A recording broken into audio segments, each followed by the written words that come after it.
আল্লাহ বলেন, মুসা আমি কোনো সময় তোমার বান্দাও হব না, তুমি কোনো সময় আমার রবও হব না।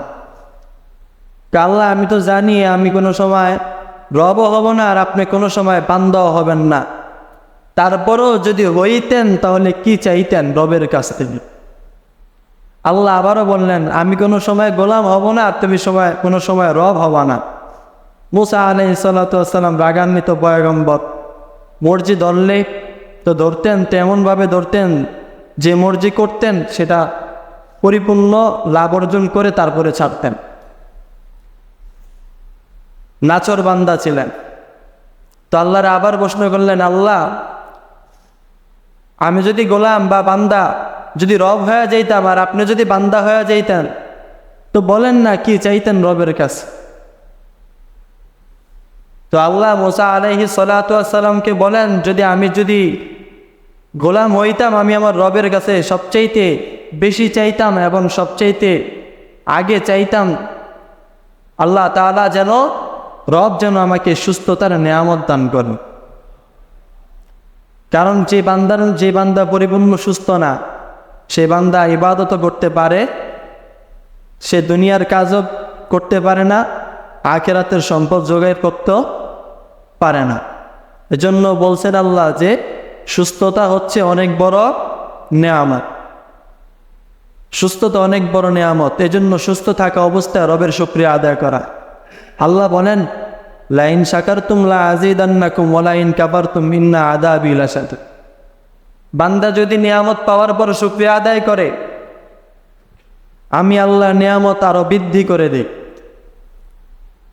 নিয়ামত বৃদ্ধি করার উপায়, অপশন হচ্ছে কি? শুকরিয়া আদায় করা।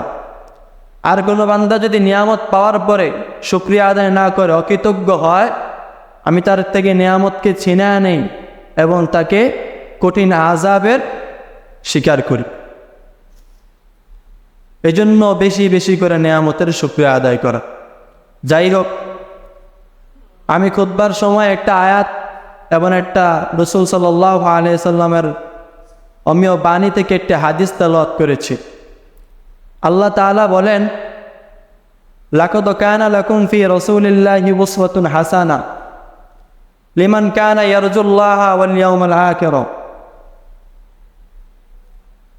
যারা পরকালকে বিশ্বাস করে এবং নেক আমল করে, যাদের পরকালের উপরে বিশ্বাস আছে এবং যারা নেক আমল করে, আল্লাহ বুঝাইতে চাইলেন যারা ইমানদার, প্রকৃতপক্ষে যারা ইমানদার, যারা পরকালকে বিশ্বাস করবে তাদের ইমান আছে, আর যারা নেক আমল করে তাদেরও ইমান আছে। তো যারা ইমানদার তাদের জন্যই রয়েছে রসুলের মধ্যে উত্তম আদর্শ, তাদের জন্যই রয়েছে রসুলের মধ্যে উত্তম আদর্শ। পয়গম্বর সাল্লাল্লাহু আলাইহি ওয়াসাল্লাম বলেন, লা ইউমিনু আহাদুকুম হাত্তা আকুনা আহাব্বা ইলাইহি মিন ওয়ালিদিহি ওয়া ওয়ালাদিহি ওয়ান নাসি আজমাইন। নবী বলেন, কোনো ব্যক্তি ততক্ষণ পর্যন্ত পরিপূর্ণ মুমিন হতে পারবে না যতক্ষণ পর্যন্ত মিন ওয়ালিদিহি ওয়া ওয়ালাদিহি, নিজের পিতামাতার চাইতে, সন্তানাদের চাইতে আমি পয়গম্বর সাল্লাল্লাহু আলাইহি ওয়াসাল্লামকে বেশি মহব্বত না করবে। রসুল যখন এই বয়ানটা করতেছেন, তো মসজিদে নববীর মধ্যে সাহাবাই কেরাম এরকমভাবে বসা ছিল। তো সাহাবাই কেরামের মধ্যে একজন সাহাবীর নাম হচ্ছে হযরত ওমর রাদিয়াল্লাহু তাআলা। ওমর রাদিয়াল্লাহু তাআলা দাঁড়ায় গেলেন, দাঁড়ায় বলেন, পয়গম্বর আমি তো আপনাকে আমার সন্তানের চাইতে, পিতামাতার চাইতে বেশি মহব্বত করি। আল্লাহ রসুল বললেন, হে ওমর, তুমি এখনো পরিপূর্ণ মুমিন হতে পারো নাই। তুমি এখন কি হতে পারো নাই? পরিপূর্ণ মুমিন হতে পারো নাই। বলে, পরিপূর্ণ মুমিন কিভাবে হওয়া যায়? পয়গম্বর ডাক দিয়ে বললেন, ওমর, পরিপূর্ণ মুমিন যদি হতে চাও তাহলে আমার এই হাদিসের উপরে আমল করো। আল্লাহ রসুল পরবর্তীতে আরেকটা হাদিস বললেন, লা ইউমিনু আহাদুকুম হাত্তা আকুনা আহাব্বা ইলাইহি মিন নাফসি। সে পরিপূর্ণ মুমিন ততক্ষণ পর্যন্ত হতে পারবে না যতক্ষণ পর্যন্ত তার নিজের চাইতেও রসুলকে মহাব্বত না করবে। ওমর রাদিয়াল্লাহু তাআলা আনহু আস্তে করে মাথাটা নত করে দিলেন। 2 মিনিট কিংবা 3 মিনিট মাথাটা এরকম নত থাকলো। থাকার পরে কিছুক্ষণ পরে আবারও মাথাটা উঠাইলেন, পয়গম্বরের সামনে গেলেন, গিয়ে বললেন, ওগো পয়গম্বর, আপনি বলেছেন নিজের পিতামাতার চাইতে সন্তানের চাইতে আপনাকে বেশি মহব্বত করতে। আমি আমার পিতামাতার চাইতে সন্তানের চাইতে আপনাকে বেশি মহব্বত করি। ওগো পয়গম্বর, আপনি পরে আবার বলেছেন সন্তানের চাইতে আর পিতামাতার চাইতে বেশি মহব্বত করলে চলবে না, তোমার নিজের চাইতেও পয়গম্বরকে বেশি মহব্বত করতে হবে। ওগো নবী আমার, আপনি বলেছেন নিজের সন্তানের চাইতে পিতামাতার চাইতে নিজের চাইতেও বেশি মহব্বত পয়গম্বরকে করতে হবে। আপনি যখন বলেছেন, এখন নবী আমার দিলের মধ্যে পরিপূর্ণ প্রস্তুতি নিয়ে বলে দিলাম, আমি আমার পিতামাতা আর সন্তানাদের চাইতেই না, নিজের চাইতে পয়গম্বরকে বেশি মহব্বত করি। রাহমাতুল লিল আলামিনের সাহাবায়ে কেরাম এরকম পরিপূর্ণ ঈমানওয়ালা ছিলেন। তারা ঈমান নিয়ে তো বেশি বেশি পেরেশান। তাদের ঈমানটা নিয়ে তারা এত বেশি বেশি পেরেশান ছিলেন যে দুনিয়ার সব কিছু তারা ছাড়তে পারতেন, কিন্তু ঈমানের দৌলত ছেড়ে দুনিয়ার মধ্যে চলতে পারতেন না। ঈমানের জন্য তারা নিজের জীবন দিতে পারতেন, ঈমানের জন্য তাদের যৌবনটা বিলীন করে দিতে পারতেন, ঈমানের জন্য নিজের সম্পদগুলো সব বিলীন করে দিতে পারতেন, নিজের সম্মানটাও পর্যন্ত বিলীন করে দিতেন। তারপরও নিজের সম্পদের চাইতো বেশি দামি ঈমানটাকে বিলীন করতেন না। এরকমই একজন সাহাবী ছিলেন হযরত হানজালা রাদিয়াল্লাহু তাআলা আনহু। পয়গম্বরের এক সাহাবী, পয়গম্বরের সাহাবী হযরত হানজালা রাদিয়াল্লাহু তাআলা আনহু পয়গম্বরের দরবারের মধ্যে বসে বসে নবীর বয়ানগুলো শুনতেন, আর দিলের মধ্যে সব সময় পরকালের টেনশন নিয়ে চিন্তা ফিকির করতেন। পয়গম্বর যখন জান্নাতের বয়ানগুলো করতেন, হানজালা রাদিয়াল্লাহু তাআলা আনহু জান্নাতকে নিজের চোখের সামনে দেখতে পাইতেন, আর হাওমাও করে কান্না করে করে করে করে দিলটাকে আল্লাহওয়ালা বানায় ফেলতেন। পয়গম্বর যখন জাহান্নামের বয়ান করতেন, হযরত হানজালা রাদিয়াল্লাহু তাআলা আনহু ওই জাহান্নামের বয়ান শুনে শুনে চোখের পানিগুলো ফালায়া ফালায়া কান্না করতেন, আর বলতেন, ওরে দয়ার মালিক, দুনিয়ার থেকে যত শাস্তি দাও, তবে জাহান্নামের মধ্যে আমি হানজালাকে ফালায়ও না। জাহান্নামের আগুন আমি হানজালা সহ্য করতে পারবো না। এরকম করে কান্না করে করে করে করে করে করে দিলের পরিবর্তন করতেন। পয়গম্বরের বয়ান যখন শেষ হয়ে যাইত, শেষ হওয়ার পরে ওই পয়গম্বরের বয়ান শেষ হওয়ার পরে মজলিসটা যখন ভেঙে যাইত, সমস্ত সাহাবায়ে কেরাম বাড়ির দিকে রওনা দিয়ে যখন চলে যাইতেন, হানজালা রাদিয়াল্লাহু তাআলা আনহু বাড়ির দিকে রওনা দিয়ে চললেন। বাড়ির দিকে যাওয়ার পর হানজালা রাদিয়াল্লাহু তাআলা আনহু বাসার মধ্যে প্রবেশ করার পর যখন দেখতেন সন্তানগুলো খেলা করতেছেন, বিবি রান্না বান্না করতেছেন, তখন হানজালা ওই সন্তানগুলোর দিকে তাকায় থাকতেন, আর খেলা দেখে দেখে হানজালাও তাদের সাথে যে অংশগ্রহণ করতেন, খেলাধুলা করতেন। যখন বিবি আসতো বিবির সাথে কথা বলতেন, বিবির সাথে অনেক সুন্দর সুন্দর হাসি তামাশা আর কথাগুলো বলতেন। হাসি তামাশা আনন্দময় মুহূর্তটা কাটাতেন। হঠাৎ করে হানজালা রাদিয়াল্লাহু তাআলা আনহু হাসি অবস্থা থেকে চুপ হয়ে গেলেন। চেহারার মধ্যে এক ভয় আর আতঙ্কের ছাপ এসে গেল। হানজালার চেহারার মধ্যে ভয়, হানজালার চেহারার মধ্যে ভয় নিয়ে কান্না শুরু করে দিলেন। বাসার সামনে বাচ্চাগুলো খেলাধুলা করতেছেন। বাচ্চাগুলো হানজালার কাছে গিয়ে বলে, ওরে বাবা, এতক্ষণ আমাদের সামনে আমাদের সাথে খেলাধুলা করেছেন, এখন কেন কান্না করেন? আমার বড় জানতে মনে চায়। বিবি বললেন, ও হানজালা,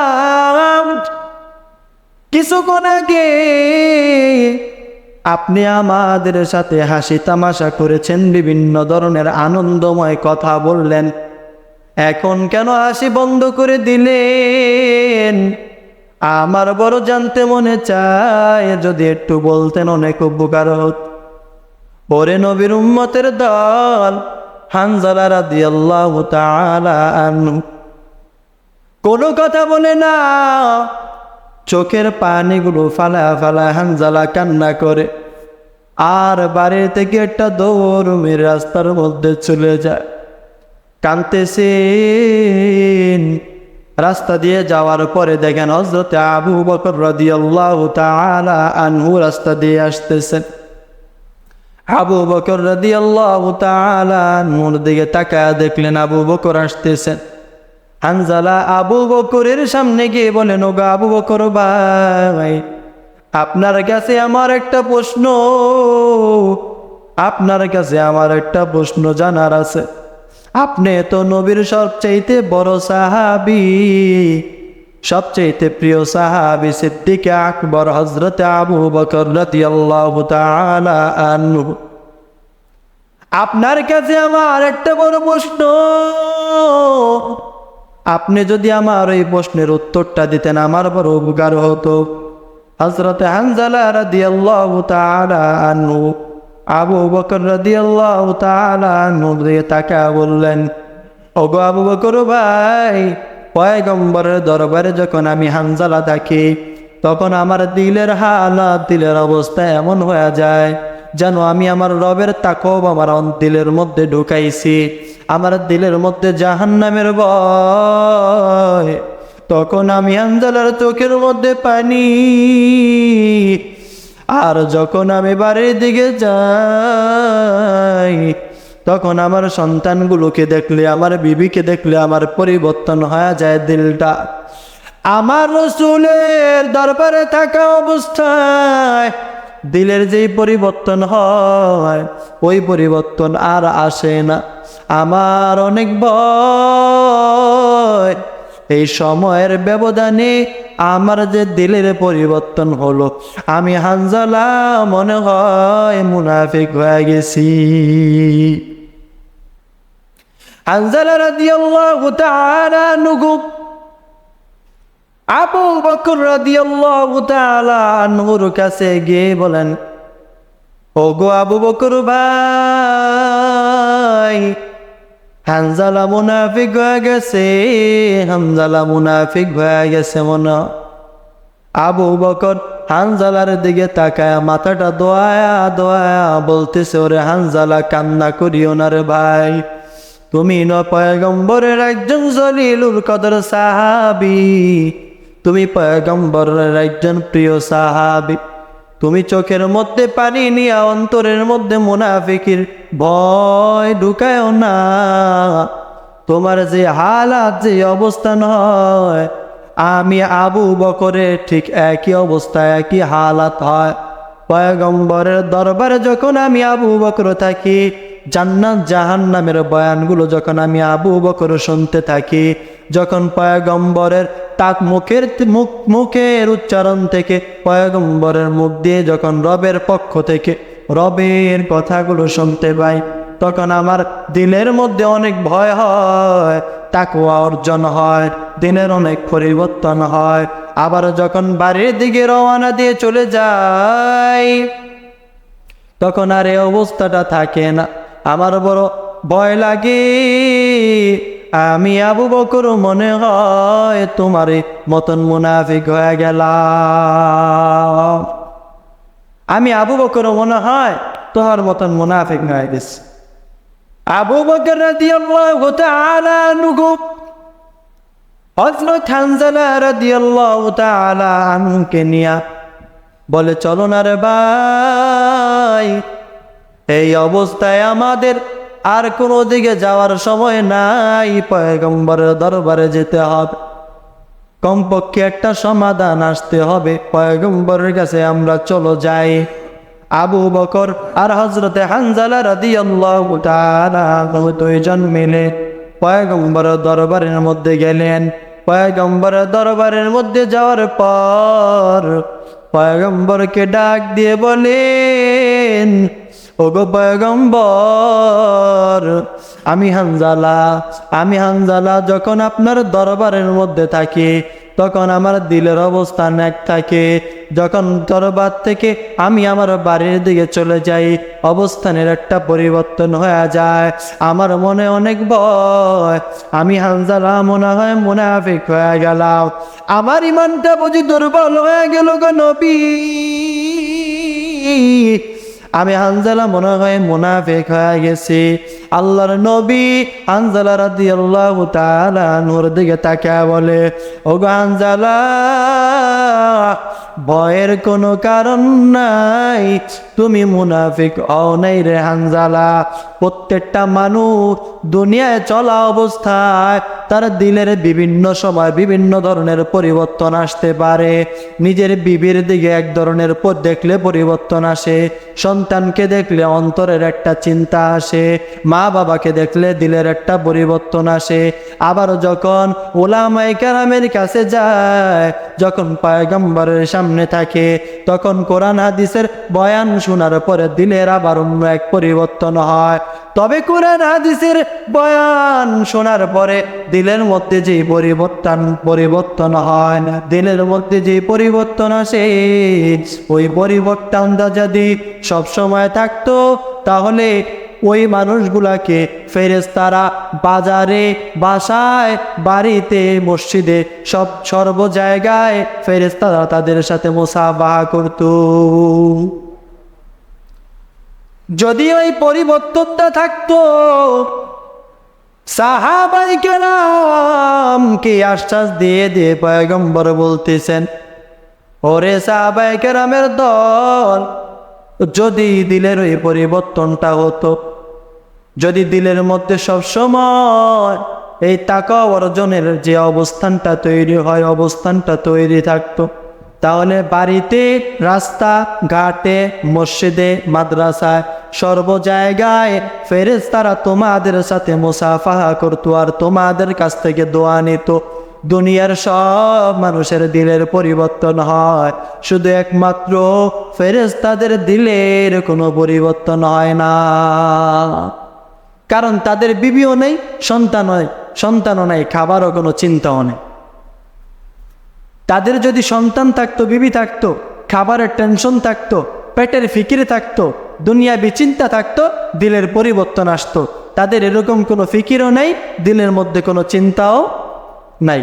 দিলের মধ্যে চিন্তা আসাটা স্বাভাবিক শুধু মানুষের মধ্যে, কারণ মানুষের উঠতে, বসতে, চলতে দুনিয়ার বিভিন্ন লাইনে বিভিন্ন স্তরের ফিকির করতে হয়।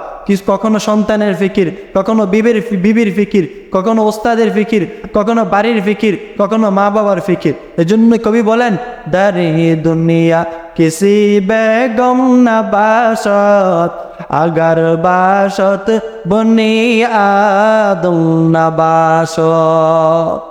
দুনিয়ার সব মানুষের চিন্তা ফিকির আছে, সন্তানের চিন্তা, কিভাবে মা বাবার অন্তর কিভাবে বিজয় করা যায়, মা বাবার মনের মধ্যে কিভাবে আনন্দ দেওয়া যায়, কিভাবে দুনিয়া অর্জন করা যায়, সফলতা অর্জন করা যায়, প্রতিষ্ঠিত হওয়া যায়, এ হলো সন্তানের চিন্তা, মা বাবার চিন্তা সন্তানকে পরিপূর্ণ মানুষ কিভাবে বানানো যায়, ওস্তাদের চিন্তা সে ছাত্রটাকে কিভাবে পরিপূর্ণ পড়ালেখা দিয়ে শিক্ষিত করা যায়, ছাত্রর চিন্তা কিভাবে পড়াশোনা অর্জন করা, কীভাবে পড়াশোনা করে নিজেকে প্রতিষ্ঠিত করা যায়, মা বাবার চিন্তা, সন্তানের চিন্তা, ওস্তাদের চিন্তা, সকলের চিন্তা থাকে।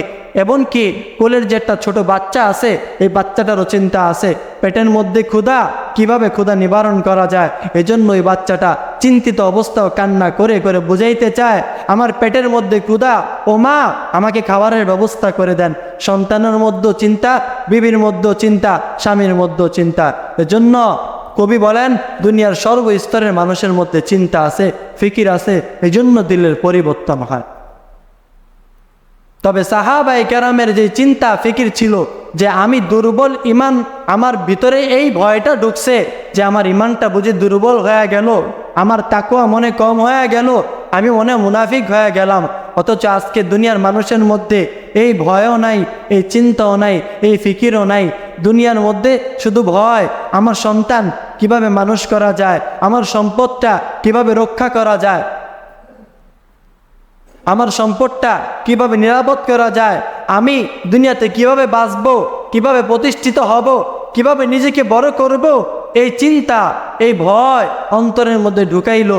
একবারও বান্দা চিন্তা করলো না আমার ইমানটা কি দুর্বল হয়ে যাইতেছে কিনা, আমি কি মুসলমান থেকে মুনাফিক হয়ে যাইতেছি কিনা, আমি পরিপূর্ণ ইসলামটা মানলাম কিনা। এই ফিকির আর এই চিন্তা দুনিয়ার মানুষের মধ্যে। অথচ আল্লাহ তো দুনিয়ার এই মানুষদেরকে এই সমস্ত দুনিয়া দুনিয়া দুনিয়া দুনিয়া চিন্তা আর ফিকির করার জন্য বানায় নেই। আল্লাহ তো মানুষদেরকে বানাইছেন একমাত্র রবের ইবাদত করার জন্য। আল্লাহ বলেন ওয়ামা খালাকতুল জিন্না ওয়াল ইনসা ইল্লা লিয়াবুদুন, আমি দুনিয়ার মানুষদেরকে বানাইলাম একমাত্র আমি রবের ইবাদত করার জন্য। সাহাবায়ে কেরাম দুনিয়ার কোনো চিন্তা ফিকির তাদের অন্তরের মধ্যে ছিল না। নবীর মেয়ে হযরত ফাতেমা রাদিয়াল্লাহু তাআলা আনহা,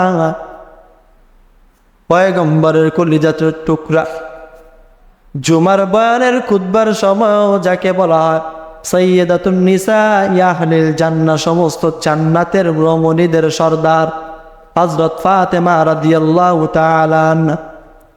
ফাতেমা যখন দুনিয়ার থেকে বিদায় নিয়ে কবরে চলে যায়, দুনিয়ার থেকে বিদায় নেওয়ার আগেও ওসিয়ত করে যায়, ওগো আলী স্বামী আমার, আমি ফাতেমা যখন দুনিয়া থেকে বিদায় নিয়ে চলে যাব, আমাকে দিনের বেলা দাফন করবেন না, রাতের বেলা দাফন করবেন, অন্ধকার অবস্থায় আমাকে দাফন করবেন, গভীর রাতে আমাকে দাফন করবেন, যেন দুনিয়ার কোনো মানুষ আমি ফাতেমার আকৃতি, আমি ফাতেমার গঠন বুঝতে না পারে। এই ফাতেমা যখন দুনিয়ার থেকে বিদায় নিয়ে চলে যায়, ফাতেমা রাদিয়াল্লাহু তাআলা আনহু কেউ কবরের মধ্যে রাখার সময় হযরত আবু হুরায়রা রাদিয়াল্লাহু তাআলা আনহু কিংবা একজন সাহাবী কবরের পাশের মধ্যে দাঁড়ায় দাঁড়ায় বলে, ওরে কবরের মাটি, তোমার কবরের মধ্যে এমন একজন ব্যক্তিকে রাখা হইতেছে, তার পরিচয়টা জেনে নাও। সে দুনিয়ার সাধারণ কোনো মানুষ না, সে হলো হযরত হাসান হুসাইন রাদিয়াল্লাহু তাআলা আনহুমার মা। কবরের মাটি তার সাথে যেন কোনো ধরনের বেয়াদবি না হয়। ওরে কবরের মাটি, তোমার কবরের মধ্যে হযরত আলী রাদিয়াল্লাহু তাআলা আনহু এর প্রিয়তমা স্ত্রীকে রাখতেছি, কোন ধরনের বেয়াদবি যেন না হয়। তোমার কবরের মধ্যে হযরত মুহাম্মদুর রাসূলুল্লাহ সাল্লাল্লাহু আলাইহি ওয়াসাল্লামের কলিজার টুকরা মেয়েটাকে রাখতেছি, ওরে কবরের মাটি, কোন ধরনের বেয়াদবি যেন না। কবরের মাটি ডাক দিয়ে বলেন, ওরে সাহাবী ভালো করে শুনে নেন, কে হযরত হাসান হুসাইনের মা, কে হযরত আলীর স্ত্রী, কে পয়গম্বরের কলিজার টুকরা মেয়ে। আমি কবরের মাটি এগুলো চিনব না, আমি চিনব একমাত্র আমল। একমাত্র আমল ব্যতীত আমি কবরের মধ্যে আসিও না।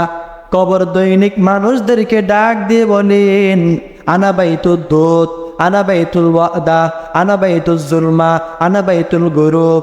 আমি অন্ধকারের ঘর, আমি পোকামাকড়ের ঘর, আমি সাপ বিচ্ছুর ঘর। খবরদার খবরদার খবরদার, আমি কবরের মধ্যে অন্ধকার বাতি না নিয়ে কবরের মধ্যে আসিও না। বারবার বলতেছেন, চিন্তা নাই, ফিকির নাই, টেনশনও নাই। দুনিয়ার মধ্যে রং তামাশার মধ্যে লিপ্ত হয়ে গেলাম। দুনিয়ার পেরেশানি করতে করতে করতে করতে জিন্দগিটা শেষ করে ফেললাম। আল্লাহ কেন বানাইলো, কি জন্য বানাইলো, কি করা দরকার ছিল, আর কি করতেছি। একবার বান্দার মধ্যে চিন্তাও নাই, এই ফিকিরও নাই। এই চিন্তা ফিকিরগুলো প্রত্যেকটা মানুষের মধ্যে থাকা দরকার। আজকে মানুষের ফজর যায় কোন দিক দিয়ে, জোহর যায় কোন দিক দিয়ে, আসরের তো খবর নাই, মাগরিবেরও খবর নাই, নামাজের তো চিন্তা নাই, দুনিয়ার কোনো ভালো আমলের প্রতি মানুষের চিন্তা জাগে না। শুধু দুনিয়া দুনিয়া, দুনিয়ার মধ্যে বান্দা বিভোর হয়ে গেল। আজকে দুনিয়ার থেকে কত যুবক বিদায় নিয়ে চলে গেল, দুনিয়া নিয়ে কিন্তু কবরে যাইতে পারে নাই।